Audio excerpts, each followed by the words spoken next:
ووري السلام عليكم ورحمة الله وبركاته أغيارته سودو هذا وحن إيجيني بريها كان wararkii ugu dambeeyay ee ka soo baxayay Iran iyo Israel iyo Mareykanka oo waadhaweyto ku soo biiray dagaalka hadii aan intaasba wada eegno waxa ii muuqata saakay waxa dagaal adag u dhaxmaray madaxweynihii hore ee dalka Ruushka Dmitry Medvedev oo hadda isaga account fiican ka haysta oo golaha amniga ee Ruushka chairman oo madax ka ah iyo madaxweynaha dalka Mareykanka dagaalkan ayaa waxa uu ahaa dagaal ay isku dhaafsadeen oraahyo xagga Twitterka iyo Truth social media madaxweynaha dalka Mareykanka waxa dhacday in Dmitry Medvedev uu soo qoray hadii arinku sidatan uu ku sii socdo oo isaga oo cambaareynayay dagaalka Mareykanka uu ku qaaday Iran waxa uu sheegay in ay jiraan wadamo Iran ku caawin kara madaxyada nuclearka ayuu yiri waxa marka warkii isaga ahaa uu soo gaaray ninkan nin iska hadlay ma aha madaxweynihii hore ee Russia dalka Russia xukumi jiray intuusan soo noqon xilligii yaraa oo u dhaxeeyay Putin madaxweynaha dalka Mareykanka ayaa marka arrinkaas ka jawaab celiyay waxana uu sheegay in uu ninkii hore madaxweynaha ka ahaan jiray Ruushka uu nin waalan noqday buu sheegay madaxweynaha Trump ayaa waxa uu aad iyo aad uga xanaaqay ma waxan wuxuu qoray ninkan odayga ah madaxweynaha ka soo noqday Ruushka ma waxan buu ku hadlay mase ana moodayo dhahay ma waa ismoodsiis oo ana ismoodsiiyay maya wuxuu dhahay hadii uu sidaas u fakarayo in Iran lagu caawiyo gantaalo nuclear ah madaxweynaha Mareykanka wuxuu isticmaalay the N word oo uu ka waday nuclearka waxa uu dhahay waa erey lagu kaftamo waa in uusan ahayn waxan oo kale oo ah wuxuu sheegay Dmitry in uu qalad weyn galay hadii uu soo jeediyay in Iran ay jiraan wadamo ku caawinayo inay helaan madaxyada gantaalaha oo laga yaabo buu yiri in ay ku xiraan gantaalaha afkooda ay isticmaalaan so Trump ayaa aad iyo aad uga xumaaday hadalkaas kuna soo celiyay oo Truth social media hiisa uga soo jawaabay madaxweyne Trump waxa uu qoray hadaan idin fiiriyo idin sheego wuxuu dhahay warkan ma ku hadlay mase ana moodayo dhahay hadii uu ku hadlay waxaan rabnaa uu dhahay hadda ii sheega si degdeg ah si aan uga falceliyo ayuu yiri waana loo sheegay waana soo qoray baa la yiri ninka odayga ah hadalkaas waxa kale oo uu waa taqaanaan Trump uu alaabtiisii gashaday no wonder in uu yahay Putin madaxweynaha oo ninkan madaxweynenimadii laga qaaday oo uu ka waday wuxuu u dhaqmi lahaa si irresponsible ah mas'uuliyad la'aan ah buu u dhaqmi lahaa buu yiri Dmitry oo hadii uu dalka haysan lahaa waxay u ekaan lahayd in uu isaga siiyo gantaalaha afka lagu xiro nuclearka ah sababtoo haddaba hadii uu sheegayo in wadamo ay jiraan ku taageerayo Iran inay hesho madaxyo inuu siin lahaa muxuu ku diidayaa buu leeyahay no wonder shaki igama gelin buu dhahay sababta looga ceyriyay in ay tahay mas'uuliyad darro shaqada waa taqaanaan Trump alaabtiisii uu ku darsaday waxa marka ka soo jawaab celiyay waxa ka soo jawaab celiyay ninkii Dmitry ayaa waxa uu sheegay waxa cambaareynaya buu yiri dagaalka Iran ee ku qaaday Mareykanka uu ku qaaday Iran waxana uu sheegay isaga sidoo warka u dhiga waaye in lagu guul dareystay dagaalkaas oo sidii la rabay wax u dhicin waxa kale oo ku sii daray intaas Ruushka wax balaan ah oo uga yaala in ay siiyaan hubka sida baan wax u gumaada ee nuclearka Iran ma jiro dhahay because wuxuu dhahay annaga waxaan ka mid nahay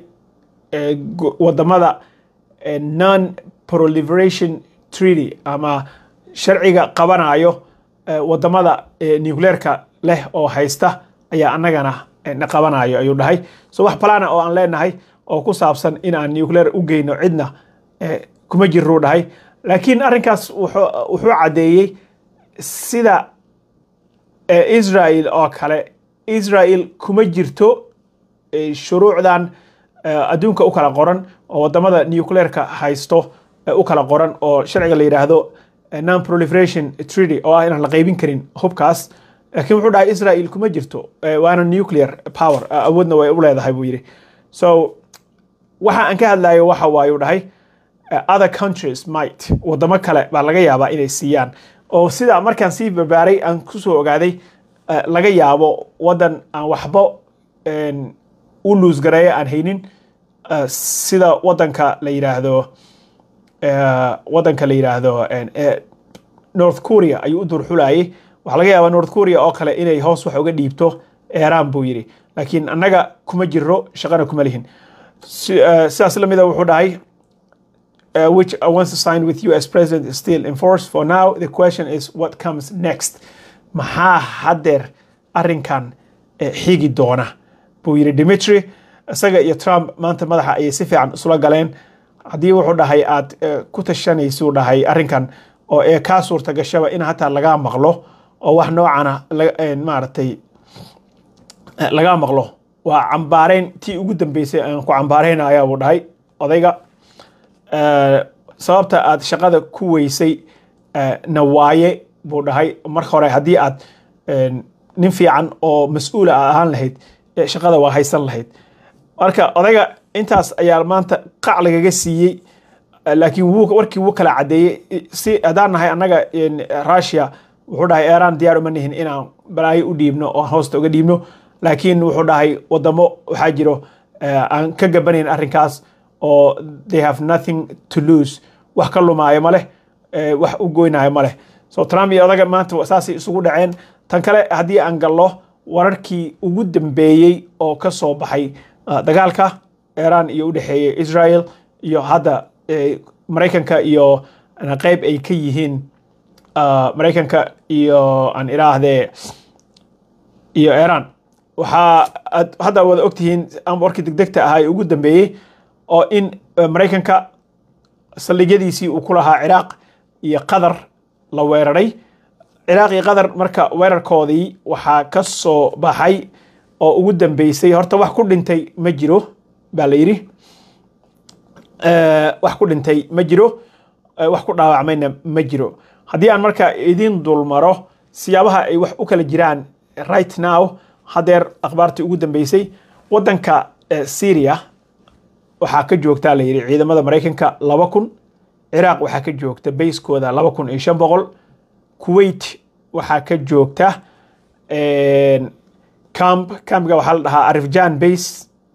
Al Salam air base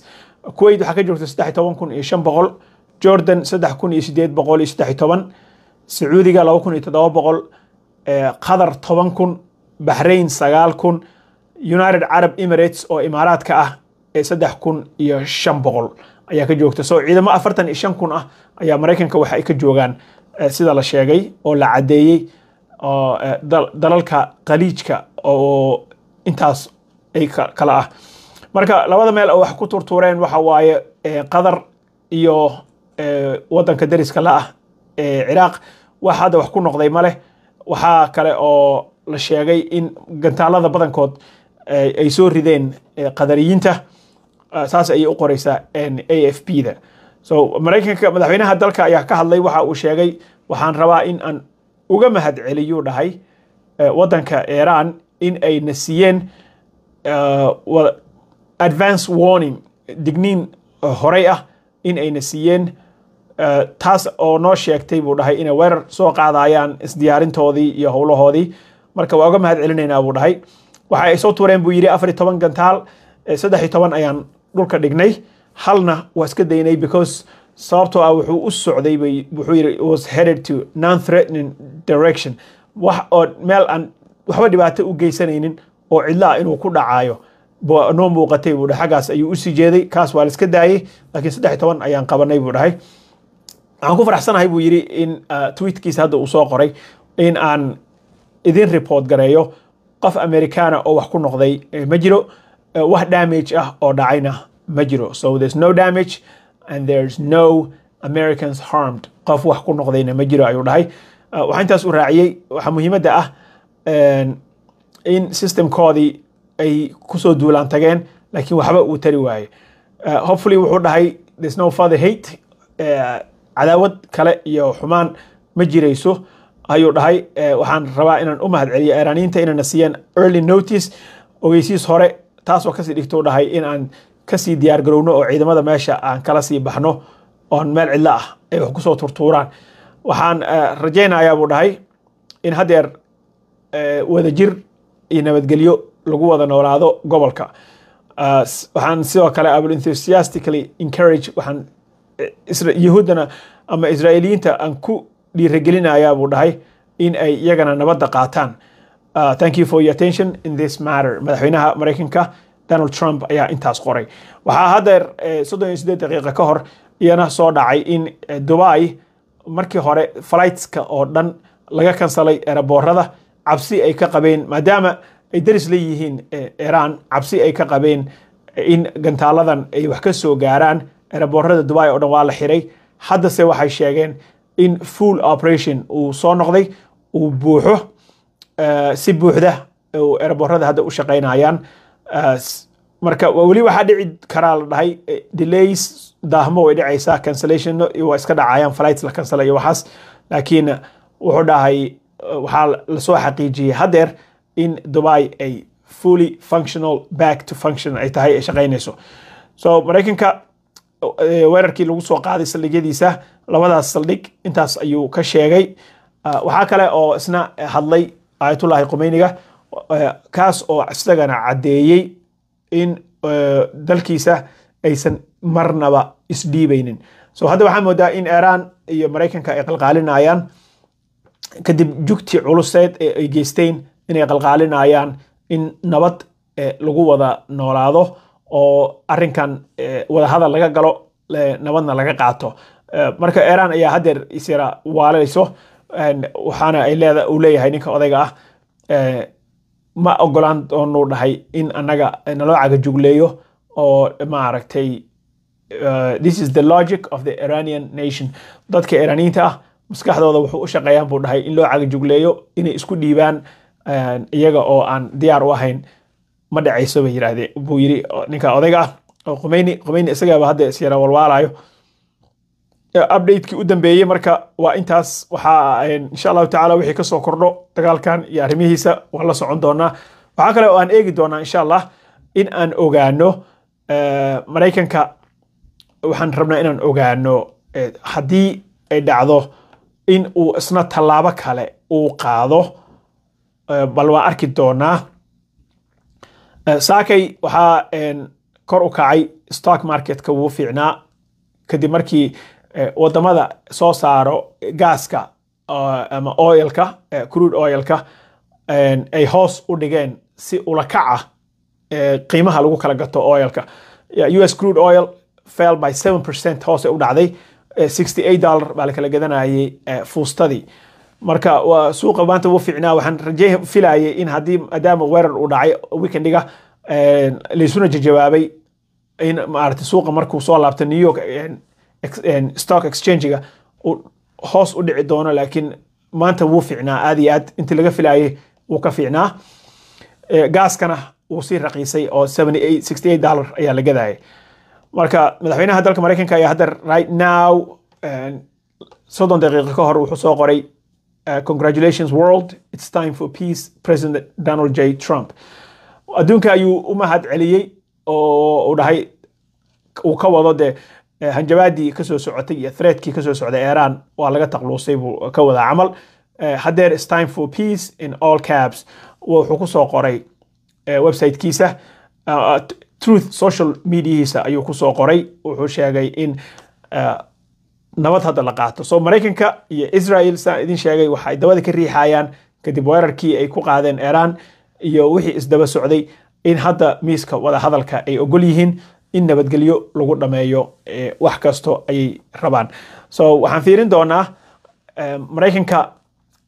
cagajuglayntiisii iyo bootadii uu waday ahayd haddii ciidan aan leenahay iyo base aan leenahay iyo interest oo danaheena gaarka ah aan ka leenahay Middle Eastiga la soo weeraro waxaan bixin doonaa jawaab culus bal waxa ay ka sameeyaan inkasta oo intii kadib hadeer Twitterka madaxweynaha aan ka arko inuu raadinayo wada hadal 30 daqiiqo ka hor ayuu soo qoray it's time for peace waa xilligii nabadda lagu wada noolaan lahaa adduunkana waa u mahad celinayaa buu dhahay waana u hambalyeynaya kulay wuxuu ka wadaa hambalyadaas in nuclear programkii Iran inuu ku faanayo madaxweynaha Mareykanka in uu soo dhameystiray sheekadana halkaas lagu xiro nabadgelyo la kala qaato Israa'iilna waxaan u sheegayaa uu dhahay in ay iyadana nabadgelyada ay qaadato marka intaas ayaan maanta insha Allah taala ku soo koobaynaa programkeenan wixii ka soo kordha oo updates ah waa sii deyn doonaa don't forget to subscribe haddaad nagu cusub tahay like and share this video haddii aad hore noola joogtayna waa mahadsan tahay sii share garee hadduu ilaahay idmo wassalaamu calaykum waraxmatullaahi wabarakaatuh